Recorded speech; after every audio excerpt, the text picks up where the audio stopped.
Boa noite! Que alegria! Essa live vai ser faca na caveira, vai ser imperdível. Uma live com Paulo Storani, comandante veterano do BOPE, que treinou o pessoal do filme Tropa de Elite 1 e 2. Vai ser incrível! Tenho certeza que o Paulo vai trazer muitos conhecimentos que vão permitir você vencer essa crise. Não é simplesmente superar, é vencer. Vencer. O Paulo traz grandes conhecimentos, uma expertise maravilhosa que vai servir para ser aplicada no seu negócio também. Já tô chamando o Paulo aqui, encaminhe ali no aviãozinho para os seus amigos, para quem vai adorar ouvir o Paulo e vai ser incrível. Mande seu like, deixa eu ver aqui, vi que Paulo Storani já está entrando. Deixa eu chamá-lo aqui e daí vamos apresentar melhor Paulo Storani. Peraí... Paulo já está entrando. Quero até contar como foi que eu conheci Paulo Storani. Paulo Storani, quanto tempo, meu amigo! Simone, tudo bem? Como é que está? Tudo Bom vê-la bem. dessa forma, embora não presencialmente, que a pandemia está evitando esses contatos. Aqui no Rio está a mesma coisa. Mas esse ambiente virtual, a tecnologia serve também para isso e está servindo muito bem nesse momento. É um prazer te rever. Igualmente, da mesma forma. Deixa eu contar aqui como que eu conheci Paulo Storani. Eu finalizando uma pós-graduação em negociação.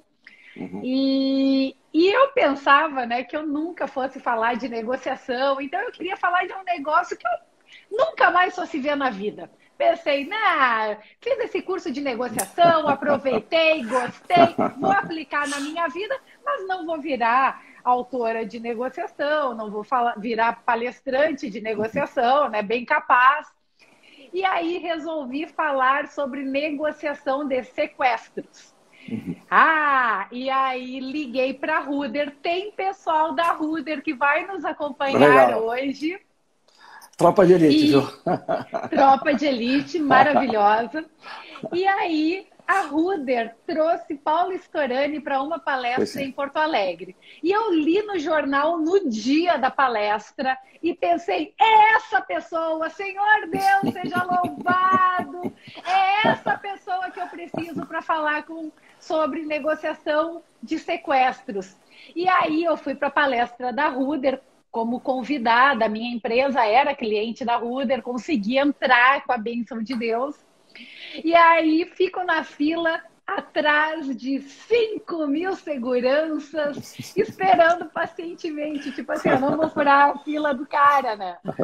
E chego para Paulo Storani e digo, olha, estou querendo falar sobre negociação de sequestros. E eu nunca vou me esquecer que tu me disse, negociação de sequestros não. Fala de negociação de ocorrências com reféns, que para isso tem protocolo internacional.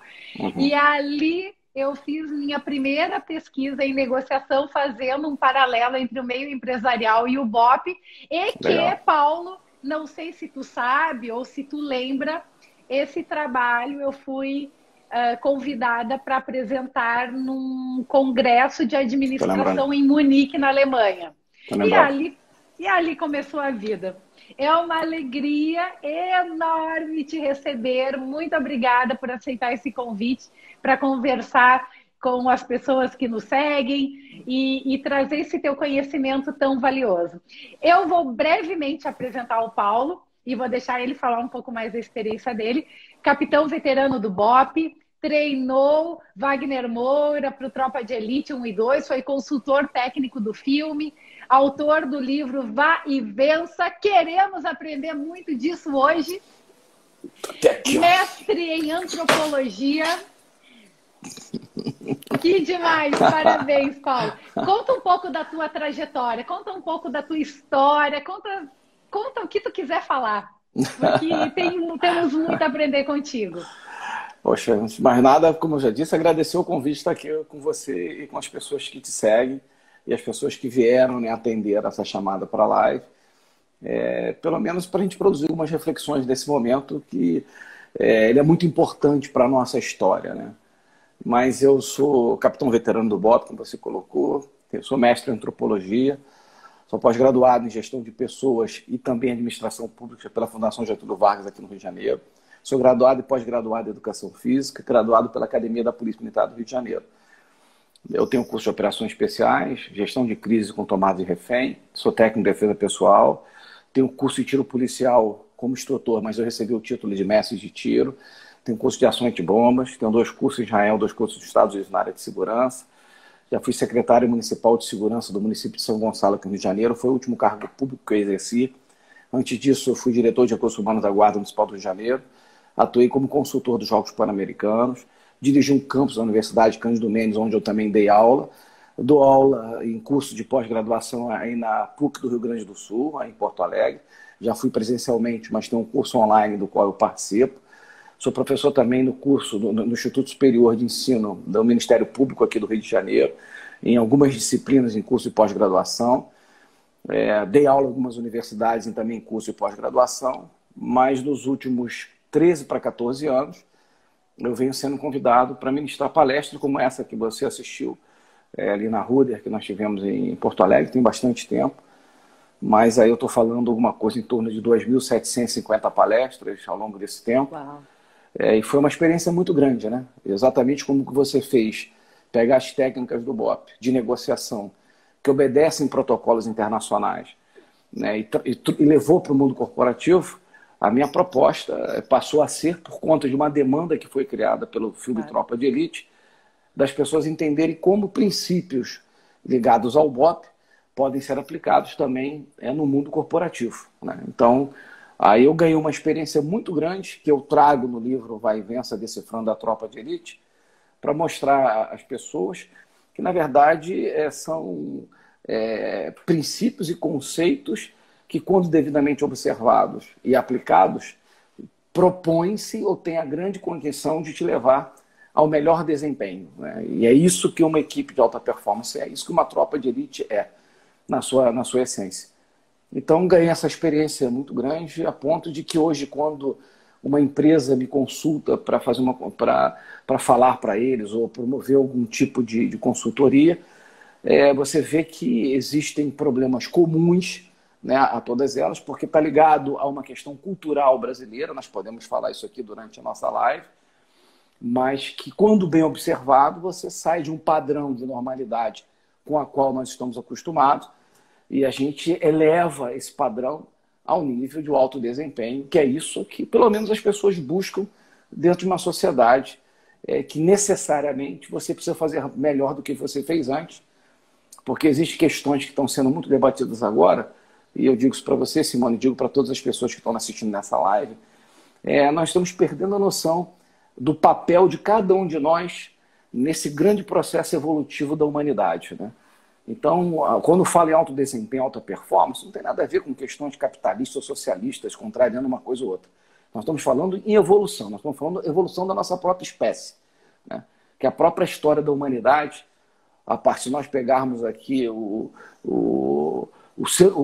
indivíduo humanoide, né, que teria realmente dado origem ao que nós somos, que foram os australopitecos, primeiro o afarense, depois o africanos, e que gerou o Homo habilis, o Homo erectus, aí veio o Homo de Neandertales, denovisiano, Homo sapiens, sapiens sapiens, somos nós. Então nós estamos num processo evolutivo, e cada um dessas espécies, desse que gerou o gênero Homo, eles passaram por percalços, passaram por dificuldades ambientais.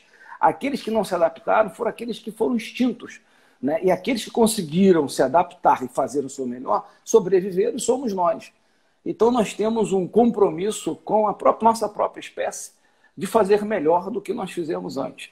Então, quando a gente fala de alto desempenho, porque todos os nossos antecessores que sobreviveram às mudanças climáticas, né, às situações do meio ambiente que foram muito drásticas, e numa época que não tinha emissão de carbono por veículo ou por fábrica, mudava mesmo, e mudava a temperatura, e mudava as estações de ano, e aqueles que não se adaptaram pereceram, e aqueles que se adaptaram, na verdade, saíram de determinados territórios, principalmente da África, Europa, Ásia, e para a Ásia foram até o extremo, Estreito de Bering, América do Norte, América do Sul, chegaram à Terra do Fogo. Então, essa é a nossa realidade. Nós estamos falando de uma coisa de 6 milhões de anos de história, né? E o Homo sapiens tem 150 mil anos, que somos nós.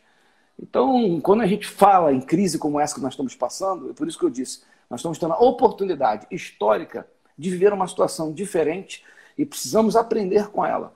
E é isso que talvez aqui seja o interessante para nós debatermos na live e outros temas que assim por vier. Falando, dando essa introdução, estou aí disposto a responder as perguntas. Podem mandar as suas perguntas. Na medida do possível, eu também vou acompanhando para fazer as perguntas do público. E vamos muito falar dos princípios, dos valores do BOP, que realmente eu acredito que você entender o que leva ao sucesso numa operação em que o BOP está envolvido, em que o BOP é acionado, você entende grande parte do processo do que leva ao sucesso. Sim. Em qualquer área na vida. Mas antes até da gente entrar nessa questão mais específica, como que você vê, Paulo, como as pessoas têm passado por essa pandemia? Qual que é a tua avaliação disso? Como que você vê que as pessoas estão encarando essa situação que realmente tem um grande aprendizado e que vai ser capaz de gerar muita transformação? Mas como que tu vê isso dentro desse contexto evolutivo, como você mesmo citou? Eu vou usar aqui alguns protocolos usados no BOP que acaba você se tornando um hábitos, né? Isso é cultura. Podemos falar sobre esse tema, que ele é fundamental para a gente entender por que no Brasil nós temos uma dificuldade muito grande a nos adaptar, a nos rever, a inovar, a enfrentar, a superar. Isso é uma questão cultural. Nós não fomos, na verdade, na nossa cultura, nós não fomos preparados para isso. Então, quando há movimentos nesse sentido, nós podemos dizer que é um movimento de contracultura. Podemos até falar por que isso foi construído dessa forma. Mas, relacionado ao momento que nós estamos vivendo, há uma questão muito séria que nós fazemos, é um protocolo do BOP. Diante de uma crise, tá, existem assim, 3 momentos que você precisa observar. Né? Primeiro, como numa situação emergencial, no curto prazo, como é que você faz para sair dela, se há condição de sair dela, o que pode ser feito para você enfrentá-la. Ou você sair dessa crise, ou se não há condição, como é que você vai sobreviver ao longo dela. Segundo momento, fazendo isso, você projeta o futuro. Né? Depois dela, o que eu vou fazer quando ela passar? Então, se eu tiver uma projeção de futuro, eu tenho a exata noção de como eu preciso, nesse momento, por exemplo, de afastamento, de isolamento, eu me preparo para quando ocorrer a abertura, e já estamos no processo de abertura, né, da questão da quarentena, eu possa tentar recuperar aquilo que talvez eu tenha perdido durante esse período, né, aproveitar uma onda que vai vir das demandas reprimidas ao longo desse processo, que vão gerar oportunidade no futuro. Então eu preciso já me preparar para isso, não é esperar passar, e agora o que vai ser? Agora eu vou fazer isso. Se você começar a fazer a partir do momento que houver abertura, você já perdeu tempo. Você não aproveitou aquele momento em que você estava vivendo, que era o momento em que a crise se instalou. E uma outra coisa fundamental é olhar para trás. Né? O que gerou essa crise? Quais foram os direcionamentos? Quais foram as decisões tomadas? O que deu certo, o que deu errado? Isso significa aprender com aquilo que aconteceu. Tá? Então nós estamos falando num processo que necessariamente precisa avaliar ou fazer uma retrospectiva, né? Que não precisa ser naquela hora, ou você pode fazer simultaneamente no momento que você está experimentando, projetar o seu futuro para saber o que faz depois dela, ou já fazer alguma coisa a partir do momento que ela está instalada. Né? Então, eu vejo, e tem que ser visto dessa maneira, crise também é uma grande oportunidade, e vários especialistas já falaram sobre isso, apontam essas questões, mas como eu disse anteriormente, existe no Brasil uma cultura que acaba retendo as pessoas acabam permitindo serem imobilizadas pelo pânico causado por uma situação como essa. Nós tivemos aí a perda de vidas num número significativo, amigos muito próximos de nós perderam suas vidas por conta do Covid-19, outros ficaram adoecidos e a maioria se recuperou. Aqui eu tive o caso, o namorado da minha filha, que é médico, ficou adoecido, mas se recuperou. O pai dele, que também é médico, adoecido, se recuperou. Aqui em casa não aconteceu nenhum fato grave conosco, mas eu também não deixei de fazer a minha atividade física, de fazer as minhas corridas com todo o cuidado necessário, em horários que eu tenho a certeza que eu não iria encontrar gente na rua. Então, de madrugada eu estava correndo, ou muito cedo pela manhã, ou naqueles momentos, quando estava chovendo, não estava ninguém. Então, eu me preparei para isso. E caí dentro da leitura, né? E me preparando para o que vai acontecer depois. Com essa grande ferramenta aqui, que eu acho que veio para ficar, né? A tecnologia, as redes sociais, essas lives, a educação à distância, eu acho que realmente vai ser uma oportunidade para quem trabalha ou para quem quer buscar conhecimento, porque ela se consolidou exatamente por conta da necessidade do distanciamento social. Mas permite-nos essa condição, a tecnologia, essa aproximação virtual, que era muito importante. Eu estou conversando com você e existe aqui por quase uma centena de pessoas que estão nos assistindo agora. Tá? Então, ao vivo nós estamos aqui discutindo, as pessoas estão nos ouvindo, estão mandando perguntas, né? Estão mostrando a sua aprovação, a sua desaprovação, então a sua forma de comunicação. Então, padrão BOP. Entrou na crise, primeira coisa, não entra em pânico, absolutamente. Faz parte da nossa vida. Vivemos mais em crise do que em situações de normalidade. Aprendemos isso. Estuda o momento, ver o que pode ser feito para amenizar aquela situação, projetar o que pode ser feito depois da crise, então é o segundo momento. Analisa o que aconteceu anteriormente, para quê? Para que a próxima vez que isso acontecer, na iminência do acontecimento, na expectativa de se implantar, você já sabe que medidas devem ser tomadas.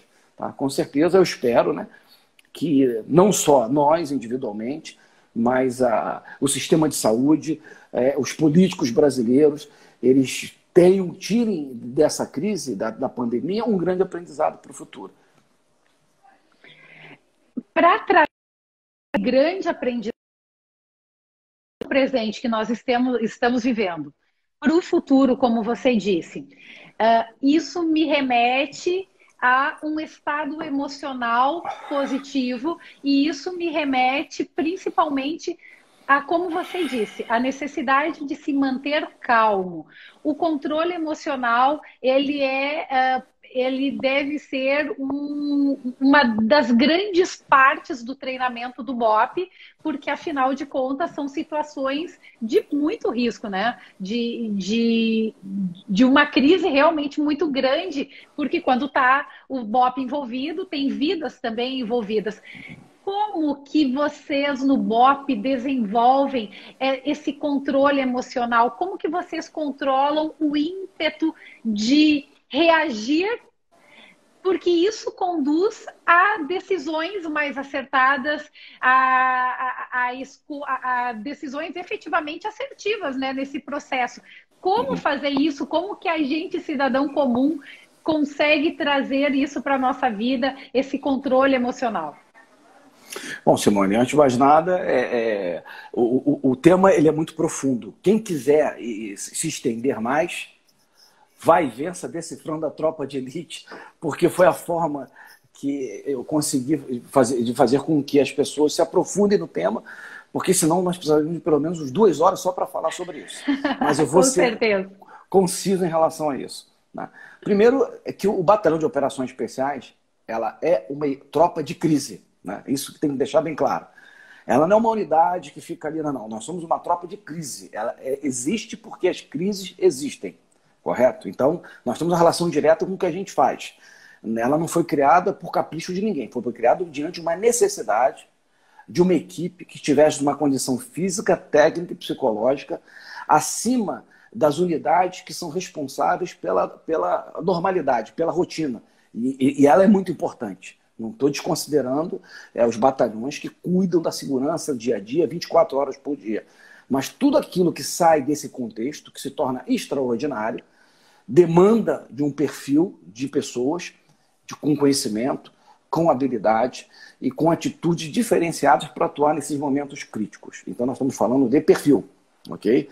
Então, por isso que diante dessa demanda, a própria evolução do Batalhão de Operações Especiais, desde 78, que iniciou-se com 20 policiais militares do Rio de Janeiro, que tinham habilidade específica, se reuniram, fizeram algum curso, e esse curso já requereu um perfil para as pessoas ingressarem ali com aquilo que foi decidido que seria importante para pertencer a uma unidade como essa.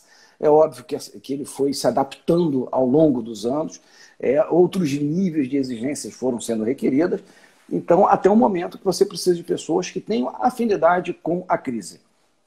Aí vem um grande problema do nosso processo seletivo, né? Porque, como eu disse na minha fala anterior, existe um problema cultural no Brasil de que o brasileiro adora a normalidade, adora a tranquilidade. Não há nenhum problema em relação a isso, você gostar disso. A questão toda é que a gente gosta tanto que quando há uma anormalidade, quando ela se implanta, quando vem algo extraordinário, quando surge uma crise, ele simplesmente congela, ele não sabe o que fazer. Ele espera que alguém faça alguma coisa e ele é incapaz de tomar uma medida, tomar uma atitude para pelo menos amenizar aquele acontecimento. Então, diante dessa questão cultural, o processo seletivo fica sempre mais difícil, que você não quer somente o camarada bem preparado fisicamente, você precisa do camarada bem preparado psicologicamente para situações como essa, para que ele receba aquele conjunto de conhecimentos e que no momento em que a crise ela se implantar, que nós chamamos de missão, você esteja na sua plena capacidade de agir. Então, como isso é feito? Começa acertando no processo seletivo. Mas volto a dizer, é uma questão muito difícil, porque a quantidade de pessoas que buscam e que são selecionadas, a desproporção é muito grande. 500 candidatos, selecionamos 35, né, que são os melhores dentro do perfil desejado. Os 35 terminam o nosso programa de treinamento, que dura 17 semanas, 8 a 12. Essa margem que nós temos quase que histórica, né? Alguns menos, muito menos, outros um pouco mais, mas essa é a margem dos cursos ocorridos desde 78 até 2 anos atrás, é isso que a gente consegue, né? Então mostra que nós temos um problema cultural muito sério, porque a questão física, 2 dias de curso, acabou o condicionamento físico, você não aguenta mais, o corpo é só dor. E você começa em uma questão de uma guerra psicológica, você contra você mesmo, para não sair, para não abandonar o curso, para não desistir. E vem toda uma estrutura para fazer com que você desista. É o famoso pede para sair, né? O pede para sair, na verdade, é a aplicação da psicologia inversa. A gente não quer que saia, mas o cara tem que mostrar para a gente que ele tem condições de ficar, mas por ele e não por nós. Então nós queremos que ele vá embora, mas ele tem que provar para a gente, se ele quiser ficar, que ele é capaz de fazê-lo. E aí ele tem que se aplicar, tem que se superar. Então, a todo momento há essa pressão psicológica nesse sentido, para a gente buscar esse perfil de pessoas que sejam capazes para isso. Essas pessoas, com esse perfil, acaba naturalizando o próprio dia a dia, a própria rotina do BOP, que é muito dura. Aí uma certeza que nós temos, né? Isso é muito comum no BOP, soa até como um tom de brincadeira. Quando a gente recebe uma missão, a gente faz a avaliação de risco, a gente começa o seguinte: olha, vamos atuar em tal comunidade, lá é tal comando, a facção criminosa que nós vamos atuar, existem tantos fuzis, existem tantas, vamos enfrentar tanto, enfim. A gente faz uma avaliação geral, a única certeza que nós temos: eles vão atirar em nós, eles vão tentar nos matar. Algum problema com isso? Alguém está chateado, está preocupado com isso? Se está preocupado, nem entra para a reunião. Pode ir embora, vai para o alojamento, pede para sair, vai para casa, pede para trabalhar em outro lugar. Então, porque a única certeza que nós temos é que eles vão tentar nos matar. Então, nós temos o risco de morte presente no nosso dia a dia. Baseado nisso, vão tentar nos matar, tudo bem, então é mais do mesmo. Tá, agora como é que a gente faz para a gente não morrer e cumprir nossa missão? E aí começa tudo. Então fica muito mais tranquilo nesse sentido, e não estou falando isso de uma forma jocosa, é porque nós somos um tipo de tomador de risco, né, de alto risco, somos tomadores de alto risco. A partir desse alto risco que a gente perder a vida, abaixo disso tudo fica fácil, né?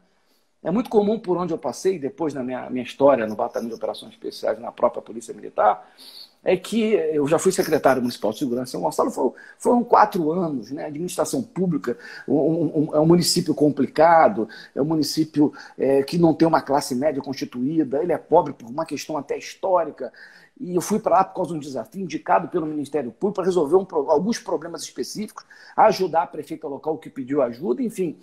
E quando eu fui lá, aconteciam os problemas, e a administração, os seus secretários, ficavam desesperados. Eu falei, mas peraí, não, vamos fazer isso, aquilo. Aí você orientava o que tinha que ser feito. Aí quando resolveu o problema, cara, como é que você fica calmo nisso? Eu falei, porra, não tem ninguém atirando em mim, cara, não tem ninguém querendo me matar. Então, abaixo disso, óbvio que vai ficar fácil, né? Então, mas isso só se dá, Simone, porque a gente pega a nossa história, né, aquilo que nós passamos, e com certeza, como você e tantas outras pessoas que estão nos assistindo agora, homens e mulheres, passaram por situações muito difíceis em suas vidas. Só que ficou como um fato da nossa história e muitas das vezes a gente não consegue tirar experiência disso. Então, depois que terminar essa live, eu convidaria as pessoas que estão nos assistindo que fizessem uma retrospectiva desses pontos em nossas vidas, que eles vão perceber que são muito mais numerosos do que nós pensamos, de dificuldades que nós passamos, pessoais, financeiras, profissionais, familiares, enfim. E você vê o que de aprendizado você tirou aquilo. Quantas vezes aquelas decisões que nós tomamos, né, que foram acertadas, nós a melhoramos em outras situações. Quantas vezes nós repetimos as mesmas decisões equivocadas. Aí a gente percebe que a gente está repetindo o mesmo erro. Então significa que nós passamos um determinado momento e aprendemos pouco, não aprendemos nada com aquilo. E fica simplesmente um momento histórico que impactou a nossa vida, que promoveu talvez uma inflexão na nossa história. Eu tenho várias na minha vida que eu fiz essa introspecção para tentar entender e me direcionar na vida. Faço isso a todo momento, tá? Para poder rever alguns conceitos, mudar algumas coisas, porque a única certeza que nós temos é que a história muda e nós devemos acompanhá-la nessa mudança. Então, as mudanças são necessárias. Não é aquela mudança radical de mudar nossos valores, não. São os ajustes necessários a vivermos situações como nós estamos vivendo hoje. Então, precisamos desse momento, por essa parada, porque ela vai nos ajudar, nas situações de crise, manter essa calma que você acabou de nos dizer. Aí vou dizer para vocês, outras pessoas conseguem de outra maneira, uma meditação, sem dúvida nenhuma. Por mais bobagem que algumas pessoas possam achar, é um momento de reflexão, é um momento de introspecção. Desde que faça de uma forma devida, dentro de determinados padrões, com a técnica correta, a gente consegue rever isso. Então, a todo momento, nós devemos fazer como eu faço. Faço meditação em casa, isso faz parte do meu modo de vida. Vejo algo, por exemplo, hoje foi um dia interessante para mim, que aconteceram algumas coisas, eu preciso fazer uma análise para quê? Para que amanhã eu não cometa os mesmos erros que eu cometi hoje, se foi cometido algum. Mas os meus acertos possam ser melhorados, não só simplesmente repetidos, mas melhorados na medida em que a gente está num processo evolutivo. Então, manter a calma requer uma atitude nesse sentido, porque é muito fácil perder a calma. É muito comum, eu não sei o que fazer. Pô, claro que você sabe. Você talvez permitiu que o ambiente te dominasse, quando na verdade você tem que fazer o contrário. Você tem que buscar dominar o ambiente. A partir daí, alguma coisa vai poder ser feita. E cada um de nós tem essa responsabilidade.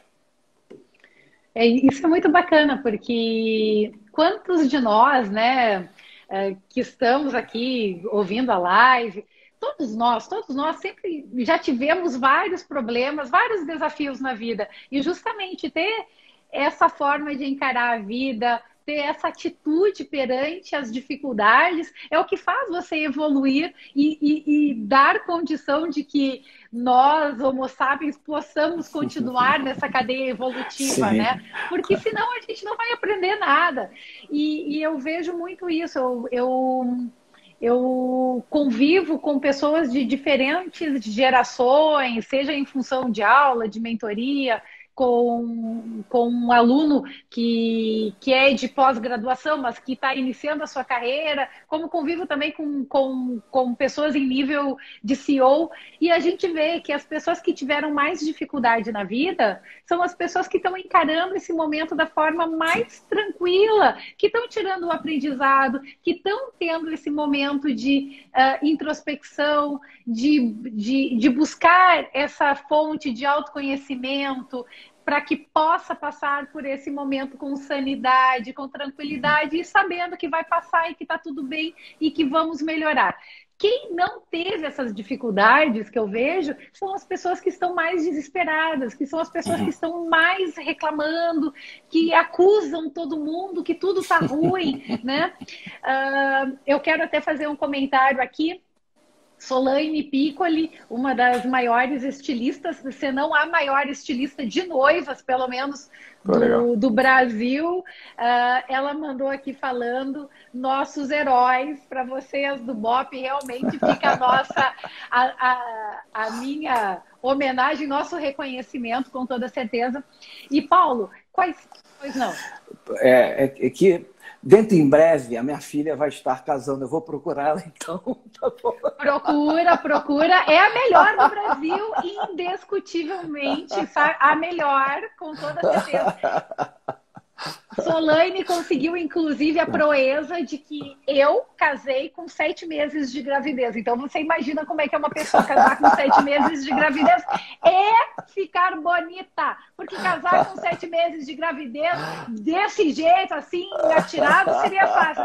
Não, eu casei bonita, graças a Solange Piccoli. Nossos heróis, sim. Procura ela. Mas, assim, quais são essas atitudes? Quais são as habilidades das pessoas de alta performance, das pessoas que avançam, que superam, das pessoas que vão vencer a crise e que se relacionam ao perfil que vocês, desde a seleção, encontram, então, no BOP? Como eu disse até anteriormente, o livro vai vencer. Ele é uma aula do livro, é uma aula do livro. É porque as perguntas estão sendo respondidas lá de uma forma mais profunda. Mas vamos lá. Como foi assim, uma demanda muito grande, Simone, ao longo desses quase 14 anos de palestras, e logicamente, né, as conversas que são originadas por conta do que é falado na palestra ocorrem depois das pessoas que a gente encontra, né? Então, para mim foi muito gratificante as pessoas com quem eu interagi ao longo desse período, né? Foi um grande aprendizado para mim, né? Então, é esse argumento que é muito importante. Então, vou tentar passar isso para vocês, tá? Primeiro, né, vem uma questão da cultura, né? É muito importante me permita até tomar um tempo de vocês aqui para explicar esse conceito de cultura da sociedade, da cultura das organizações. Tá? Existe antropólogos que são contra o conceito de cultura, mas como é que a gente vai falar de cultura se a gente não põe no conceito? Como? Não existe. Mas tem um pessoal, né, nova era, aquela aí que, olha, não pode ter uma definição de cultura, não. É um conceito que ele vai se adaptando ao longo do processo. Cultura nada mais é do que um complexo que reúne elementos fundamentais que você pode identificar em qualquer sociedade ou qualquer grupo social. Né? Primeiro, valores. Quais são os valores identificáveis naquela estrutura social? Tá? Uma outra coisa as normas que são estabelecidas a partir desses valores. As crenças que as pessoas, ou a cosmovisão que as pessoas têm do seu papel em relação à sociedade, do seu papel em relação ao mundo. Isso vai muito ao encontro de como eu comecei a nossa fala falando da nossa responsabilidade como seres humanos com a própria humanidade. Nós não podemos perder. Cada um de nós tem essa responsabilidade. Cada um de nós tem um dever histórico com todos os nossos antepassados de continuar fazendo o melhor para que a humanidade possa entender o seu filho, possa entender os seus netos, possa entender as pessoas que estão reunidas, enfim, cada um de nós tem uma responsabilidade com todo esse conjunto, né? Então, quando nós falamos isso, precisamos pensar do nosso papel. Que hábitos nós adquirimos, né? Como nós nos manifestamos em determinadas circunstâncias, né? São as representações sociais que, baseado nos nossos valores, nas nossas crenças, na nossa visão de mundo, do nosso papel, nós vamos nos comportar de uma forma ou de outra diante de determinadas circunstâncias. Isso chama cultura. Aí você vê leis, aí você vê as manifestações da cultura, aí vem na questão da gastronomia, nas expressões artísticas, enfim. E eu fico muito reticente quando eu vejo, acho muito interessante até, quando eu vejo artistas, ou principalmente teatro, mas cinema, televisão, artistas plásticos, enfim, em falarem que cultura é o que eles fazem. Não, aquilo ali é uma manifestação da cultura, né? Mas cuidado para aquela manifestação ser simplesmente um entretenimento. É para entreter pessoas. Mas se ela consegue transmitir alguma ideia que fortalece aquela estrutura da qual você vive, ou coloca você numa posição de reflexão. Ou até que transforme essa Sim, essa exatamente, né? porque faz parte da cultura essa transformação. Tá? E ela vai se ajustando, não é simplesmente eu quero mudar, vou mudar todo mundo, não. A sociedade ela conserta em relação a isso. Por isso que precisa de um espaço de discussão para saber o que pode ser mudado. Eu vejo hoje uma sociedade muito diferente do que aquela que eu encontrei há 30 anos atrás, quando eu entrei na polícia, por exemplo. A própria cultura policial mudou muito para melhor. Em termos até relacionados à corrupção, em termos de violência, mudou para melhor. Ah, mas está muito longe. É um processo evolutivo. Né? Gerar uma chave e a partir de agora vivemos o paraíso. Não é assim que funciona. Porque tem um processo que tem que ser obedecido. E toda vez que houve um desrespeito a esse processo, o que nós tivemos foram verdadeiras desgraças na história da sociedade. Basta fazer uma análise, pelo menos no século passado, no século anterior, para a gente ver o que aconteceu na sociedade. Entendeu? Uma Revolução Francesa, eu estava lendo sobre isso, a quantidade de pessoas que morreram guilhotinadas por simplesmente, sequer tinham uma opinião formada, mas simplesmente foram denunciadas, um denuncismo aberto e que não tinha responsabilização, que não tinha um processo legal e simplesmente milhares de pessoas morreram na Revolução Francesa. Então, o cuidado que nós temos que ter nessas viradas muito bruscas. Então, ela tem que obedecer um processo de diálogo, de conscientização, do certo e errado, de ponderamento. Nós temos um problema cultural, e aí vem a questão da cultura novamente, em promover sínteses. Ou a gente tem uma tese, ou a gente tem uma antítese. Agora, o diálogo entre as duas, né, que é a dialética, que produz uma síntese, o que é de bom de um, o que é de bom de outro, o que não serve em uma e outra, nós temos uma dificuldade muito grande. Então, nós temos que ter essa capacidade e a cultura brasileira nem nesse sentido. Vou dar um exemplo para vocês, eu falo isso muito em palestra, para a gente entender atributos que nós adotamos, inclusive em termos de comportamento relacionado a desafios. Eu falo muito isso. 3 componentes, eles reforçam a nossa cultura. É uma educação familiar, uma educação formal em termos escolar e uma educação profissional. Tá, ok? São 3. Tá? E eu pego para as pessoas, onde eu faço perguntas sobre as 3, mas uma especificamente, ela me mostra o padrão cultural brasileiro. Eu faço uma pergunta agora para as pessoas que estão nos assistindo. Né? Nós temos existe no Brasil uma cultura escolar relacionada a desempenho escolar. A pergunta que eu faço em todas as palestras é o seguinte: quando você estudava para aprender ou para passar de ano? Para passar. Vou dizer para você assim, eu passei assim, foi mais ou menos quase que um ano inteiro, diante de uma palestra que fui dar em Maringá, que surgiu essa ideia numa reunião que eu tive logo depois, num jantar. Eu comecei a fazer uma pesquisa, eu tenho oportunidade de interagir com pessoas no Brasil inteiro. Só não conheço o Acre e Roraima e não por falta de convite. É porque quando chamam a agenda não permite o deslocamento. O deslocamento, é um problema. Mas pessoal de Acre e Roraima que nos acompanha agora, levem pelo menos Paulo Storani online, né? Eu já tentaram várias vezes. A última vez eu não consegui, eu perdi a conexão no aeroporto porque meu voo não chegou em Brasília. Caramba, cara, fiquei muito chateado. Mas, enfim, a resposta para passar, que é um traço cultural, se existe uma recorrência daquele pensamento, é um traço de cultura, isso é fato. Né? Não precisa uma grande pesquisa muito aprofundada. Né? Então, ela varia de 85% a 95%. Tá? Então, a grande massa das pessoas que eu pergunto isso responde para passar. Mas aí vem lógico, a dialética. Né? Mas peraí, eu preciso passar de ano. Tudo bem. Nós estamos falando agora de estratégia de sobrevivência. Né? Como é que você... É o seu desempenho escolar. Se você foca para passar, você tem um objetivo. O objetivo é passar. E para passar, precisa atingir uma nota mínima, que a gente vulgarmente chama de média. Mas não é média, é a nota mínima necessária para continuar no processo. Então, você objetiva o mínimo. Então, se o desempenho objetivado é o mínimo, o quanto você vai se empenhar? O mínimo, é óbvio. Né? O mínimo. Ah, não, mas é o suficiente. Aí vem a questão do suficiente. É o deu para passar, é o suficiente. Então você se condiciona a se empenhar o mínimo para obter o mínimo. Essa é a grande questão. E se você não conseguir, o que você faz? Pede um ponto ao professor. E se o professor não dá um ponto, é o Caxias, é o escroto, é o radical, é o carrasco, porque não concedeu um ponto que você não merecia. Mas você acha que se você não conseguiu por algum motivo, eu vou dar um jeitinho. A sociologia chama isso de ajuste secundário, né? É o jeitinho para que, olha, eu não consegui, mas eu vou lá, converso, peço, choro, estabeleço um vínculo com o professor, enfim. E acaba acontecendo que boa parte de professores, né? Eu me excluo desse tipo de professor, né? Mas às vezes acaba concedendo porque é gente boa, porque é aquilo, enfim. Então, essa é a grande questão. Se você, seu objetivo for o mínimo, você tem o mínimo de empenho, mínimo de desempenho. Você estabeleceu uma estratégia de vida escolar que pode refletir na sua vida profissional baseada no mediano, no medíocre. Mediano é medíocre. Então, nós temos uma cultura focada na mediocridade.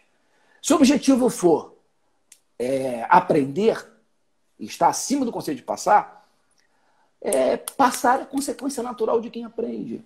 Você pode até atingir a nota mínima. A diferença é que você não se sente satisfeito. Porque se o mínimo é a nota 7, e o 7 significa 70% de conhecimento retido, falta 30. O que você faz? Você vai avaliar o que você errou. Faltou 30. Aquela prova já passou, você só reteve 70%, mas aquele erro serviu para você aprender. E você foi lá e revisou a sua prova. A minha filha faz medicina, termina agora no final do ano, está no 12º período. Estuda e, graças a Deus, não tem que falar nada, e ela busca sempre o melhor desempenho. Fica chateada, frustrada quando não tirou a nota que ela achava que merecia ter, que é o 10. Eu falei, tá frustrada? Tá. Errou o quê? Parabéns pela sua nota, perfeito. 9, 9,7, 8,5, enfim. Mas vai lá ver o que errou. Aprenda com o que você errou. Porque o mais importante é, quando você for uma profissional, você não pode faltar aquele conhecimento. Você não pode ser um profissional mediano, medíocre, nota 7, faltando 30%. Você tem que ser pleno. E o pleno é conhecer tudo. E você vai aprender desse jeito. Agora você imagina, muitos devem estar achando, esse cara é um carrasco, como é que ele faz isso? Não. A minha filha simplesmente aprendeu isso vendo eu e minha esposa, a gente atuar, me vendo. Burro velho está estudando, está lendo o livro, que nem um doido, enfim. Então, por quê? Porque eu preciso conhecer e estou numa fase de aprendizado. Não vai terminar nessa vida, vai terminar em outras, como aconteceu nas minhas anteriores. Então, é um processo que continua, não é isso?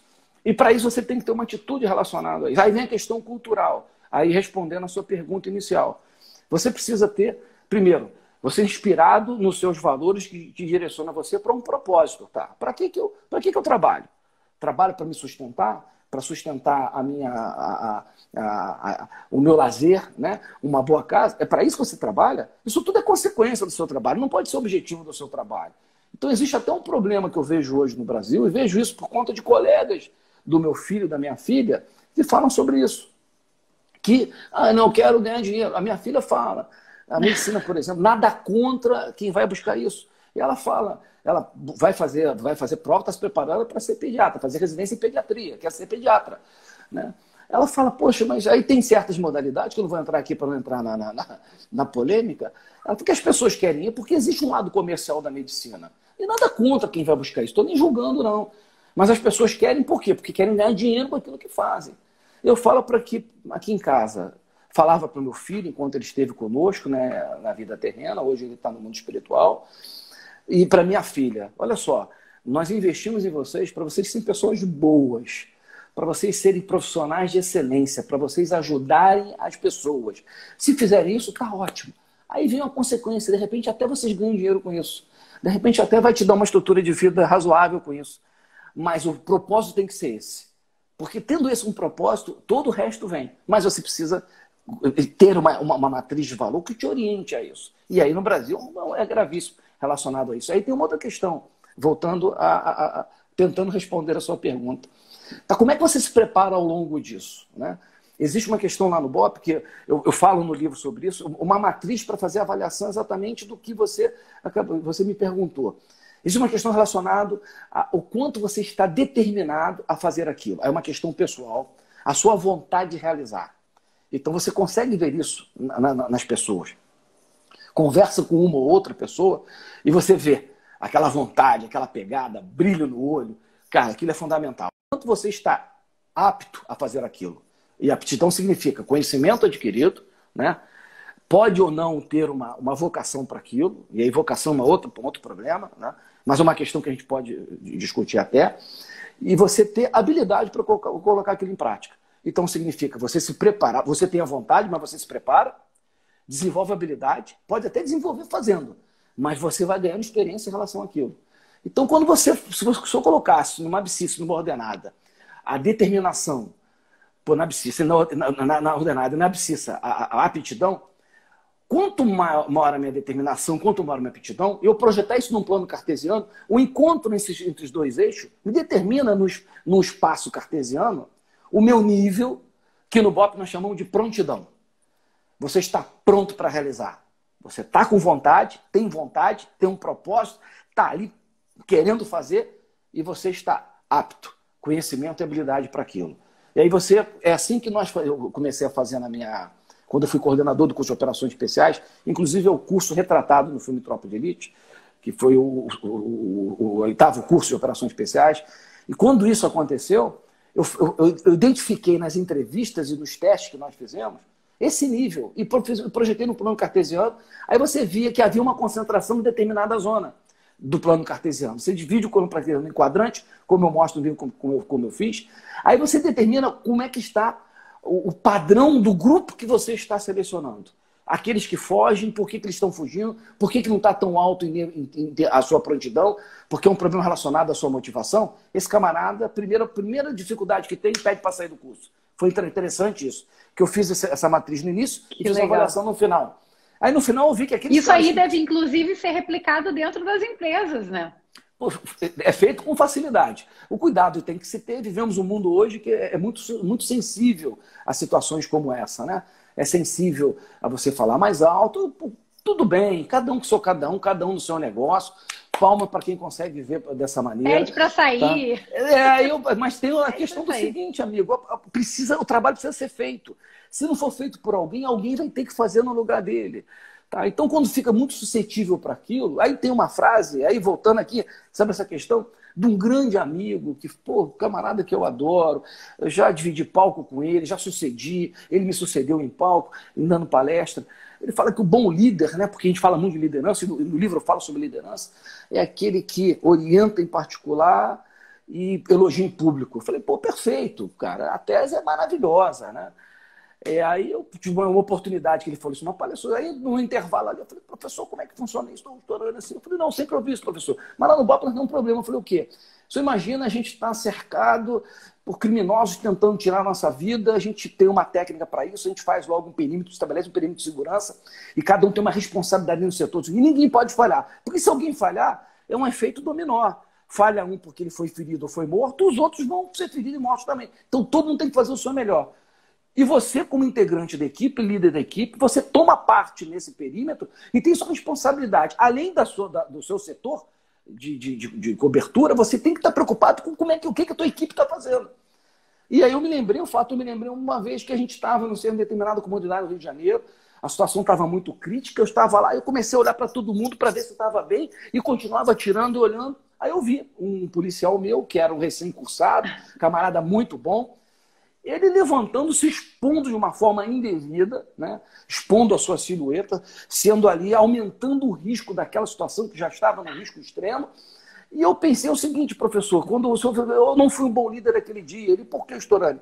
Porque eu virei pro cara, filho da puta, desce dessa porra, se cuida, porra! Então, naquele dia eu fui um mau líder, mas eu salvei a vida daquele camarada. Entendeu? Que é um grande profissional, era um soldado na época, veio a ser um cabo, hoje é um subtenente, um combatente de primeira linha. Talvez eu tenha salvado a vida dele e a vida de todo mundo. Porque eu não fui um bom líder, porque eu xinguei o cara numa hora. E porque se eu falo com ele, fulano, soldado fulano, assim que nós saímos dessa crise, nós vamos nos reunir para conversar, eu não vou fazer um troço desse. Então, cada um com seu cada um, que a gente tem até um termo chulo, que eu não vou repetir aqui, que fala sobre isso no filme Tropa de Elite, mostra, né? Cada um com seu cada um. Então, numa situação de escritório, numa situação de sala de aula, numa situação de tranquilidade, você até pode fazer isso, é óbvio, né? Já fiz isso várias vezes. Mas numa situação crítica, em que você tem o tempo te pressionando e o risco te esmagando, você tem que tomar uma atitude dessa para que a coisa funcione e que você alerte a todo mundo que está no seu entorno. Então, precisamos, nessa situação, ter esse perfil adequado e a gente reunir. A pergunta que eu faço para as pessoas que estão nos assistindo. Qual o nosso nível de prontidão para aquilo que nós estamos realizando agora? Né? o quanto eu estou motivado àquilo em razão do propósito daquilo que eu faço. Seja o que for. Né? A nossa amiga aqui, que é estilista, né? Eu fico imaginando, porque eu vejo aqui a minha esposa e minha filha, eu pego elas de vez em quando, vendo aqueles programas de vestido de noiva. Né? Porque aqui a gente deixou de ver muita reportagem, nós somos muito seletivos com reportagem, e aí acabou gastronomia, isso aí ferrou. E eu sento lá porque é muito legal. Né? Eu fico vendo como deve ser para uma estilista. Qual o nome dela, o primeiro nome? A Solane. Solane, né? Solane. Como é que deve ser para a Solane a satisfação dela em ver uma pessoa que a buscou, que ela desenhou um vestido para aquela menina, para aquela senhora, enfim, e ela se emocionou naquele momento. Que ela está tornando não só aquele vestido, como aconteceu com você, Simone. Ficou bem claro. E ela é uma pessoa que leva as pessoas para a vida, né? Então ela faz muito vestido de 15 anos, depois faz o de casamento, veste a família, veste a mãe da noiva. E isso é muito focado justamente nessa prontidão com propósito, né? Baseado nesse propósito. Porque ela se satisfaz com isso. Isso dá uma satisfação para ela que não vai ter dinheiro que pague isso. Inclusive até pagam pelo vestido, mas a satisfação não é isso que vai valer. Então isso que as pessoas, eu acho que nós perdemos isso. Eu acho que no mundo de uma forma geral, no Brasil de uma forma particular, é essa sensação. Cara. Eu gosto muito de dar aula, eu gosto muito de falar para as pessoas, eu gosto muito de estar aqui para vocês e eu tenho que compartilhar isso com vocês. Então essa questão de propósito. Então o desafio é esse. Qual é o seu nível de prontidão? Como é que está a sua motivação para aquilo? Mas qual é o seu nível de conhecimento e de habilidade que você tem. Porque se você pode achar o seguinte, caramba, eu estou fazendo algo que eu não estou motivado. Amigo, está no lugar errado. Vai fazer alguma coisa que você tenha pendor. Se você não conseguir achar naquilo que faz algo de valor, pô, pelo amor de Deus. Aí vem a questão da vocação, né, Simone? É muito comum as pessoas chegarem para mim, você foi na polícia por vocação? Eu falei, não, eu sou filho de caminhoneiro com uma cabeleireira, como é que fui parar na polícia, cara? Foi uma questão de contingências familiares, separação dos pais, situação de dificuldade financeira, precisava ali estudar, eu queria ter um curso superior, fui à polícia, a polícia tem um curso superior, a academia da polícia forma bacharel em segurança pública, e quando eu cheguei lá, que eu vi o que a polícia era, eu falei o seguinte, aqui só tem um jeito, não dá para ser medíocre nisso não, tu tem que ser bom nessa porcaria, pô. E quando eu fui pro BOP, você quer ir pro BOP? Eu falei, meu irmão, onde é que se prepara pro pior? É no BOP. Então é lá que eu tenho que ir, lá onde eu tenho que me preparar, pô. Porque quem está preparado para o pior, qualquer coisa abaixo disso fica fácil. Então tem essa questão que eu faço essa convocação para vocês, desafio vocês a fazer essa avaliação, botarem o seu nível de prontidão até para vocês ajustarem a sua vida. Ou de repente eu vou até fazer um post disso, falando disso, para trazer essa reflexão que é extremamente pertinente. Pô, perfeito, Simone. E aí vai o seguinte, estou no caminho certo. É esse o caminho mesmo, então, meu amigo, tiro, porrada e bomba. É só botar o pé na estrada, na trilha e continua, cara. E aí depois não te preocupa com pandemia, que são de menos. Para. Paulo, olha só. O Instagram encerra quando fecha 1 hora. Nós temos 6, 7 minutos. Nossa. Então, assim, ó, eu ainda quero que tu faça teus comentários finais. Mas eu preciso perguntar 2 coisas que eu vou pedir para, de alguma forma, se for possível, ser breve. E já vou falar as 2 de uma vez só. Uma das minhas perguntas é relacionada à segurança pública. A gente está com um aumento muito grande de violência, de sequestro, relâmpago. Como agir? Como a pessoa que daqui a pouco vai enfrentar uma situação dessa deve se comportar? E a segunda pergunta, missão dada é missão cumprida, capitão. Qual que é o nosso tema de casa para esse restante de pandemia? É fazer essa introspecção considerando isso que você falou, ou tu quer também acrescentar alguma coisa? E temos 5 minutos. Vou responder. A segunda pergunta já tá respondida. Passou, tá, okay? Tá bom. É aquela lá, essa introspecção ela é fundamental. Por isso que eu falei que a gente estava produzindo reflexão. Sobre segurança pública, vou tentar ser o mais sintético possível, porque realmente é muito complexo. Segurança pública, nós temos uma cultura de visão de curto prazo. A gente acha que segurança pública é um problema de polícia. Não é. Existe um sistema de justiça criminal e existe um sistema social que precisa necessariamente ser observado. Aí você tem uma dimensão de curto, de médio e longo prazo. Curto prazo, ação de polícia. Médio prazo, ações sociais que pode intervir na gênese da violência. Nós estamos falando quando as pessoas, às vezes na tenra idade, ainda menor, buscam o crime como uma atividade de vida, como meio de sobrevivência. Então tem que se repensar em medidas para isso. Isso chama prevenção primária do delito, inclusive. Tá? E no longo prazo, é mecanismo que você tem que produzir para criar uma cultura de obediência à lei, quando no Brasil nós temos uma cultura de desobediência da norma e da lei. Esse é o grande problema.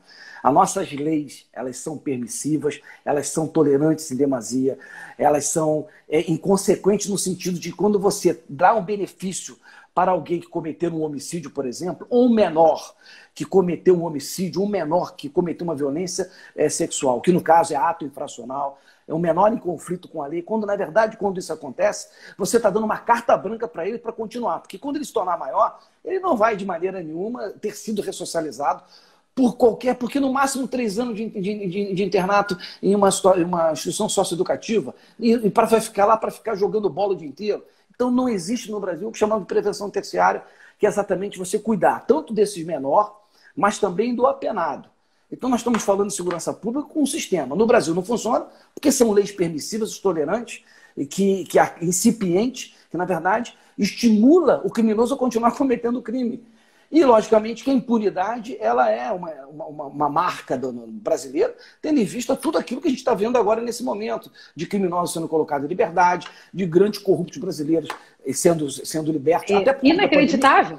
É inacreditável, mas essa é a realidade brasileira, porque é assim que nós pensamos. Enquanto isso continuar, por melhor que fosse o sistema de segurança pública, por melhor que fossem as polícias, na verdade a mensagem que está dando para o criminoso é continue cometendo o crime, que se você for pego, para vocês terem uma ideia, as pessoas estão nos assistindo, e o tempo já está encerrando aqui, somente 8% dos homicídios eles são processados, que poderá ou não ocorrer em prisão do quem cometeu o delito.